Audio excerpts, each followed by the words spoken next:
प्रकरण 10वे केट व मॅगी। एक दिवस माझी मैत्रीण रेणुका हिचा मला दूरध्वनी आला व तिने मला विचारले, तू माझ्याकरता पर्यायी बेबीसिटरचे काम करशील का 4 दिवसांकरता? माझा होकार कळताच तिला खूप आनंद झाला व तिने माझे अनेक आभार मानले।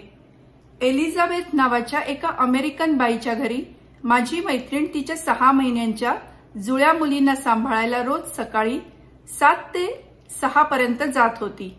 एलिझाबेथला मार्गारेट उर्फ मॅगी व कॅथलीन उर्फ केट नावाच्या 2 जुळ्या मुली होत्या।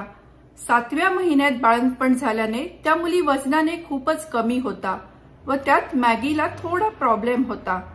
तिचे डोके नेहमीच्या आकारापेक्षा थोडे मोठे होते, त्यामुळे एलिझाबेथ त्या मुलींना पाळणाघरात ठेवू शकत नव्हती। एलिझाबेथ मलाही चांगली ओळखत होती, कारण ज्या पाळणाघरात पर्यायी बेबीसिटर म्हणून मी काही महिने काम केले तिथे तिचा मोठा मुलगा पण होता। मी दोघींनाही दूरध्वनी करून सांगितले की मला इतक्या लहान मुलांची व त्यातूनही जुळ्या मुलांची देखभाल करायची सवय नाही, पण शिकवले तर हे काम मी निश्चितच करू शकेन। त्या जुळ्या मुलींची दिवसभरात कशी देखभाल करायची याचे मी 1.5 दिवस प्रशिक्षण घेतले। अर्धा दिवस एलिझाबेथ बरोबर व संपूर्ण दिवस माझ्या मैत्रिणी बरोबर।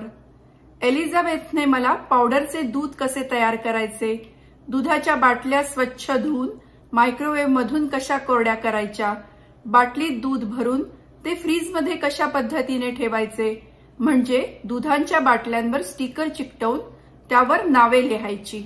शिवाय केटला दुधातून तांदूळाची पावडर घालून दूध पाजायचे हे लक्षात ठेवायचे। पावडरचे दूध तयार करताना अजिबात गुठळी होऊन द्यायची नाही वगैरे।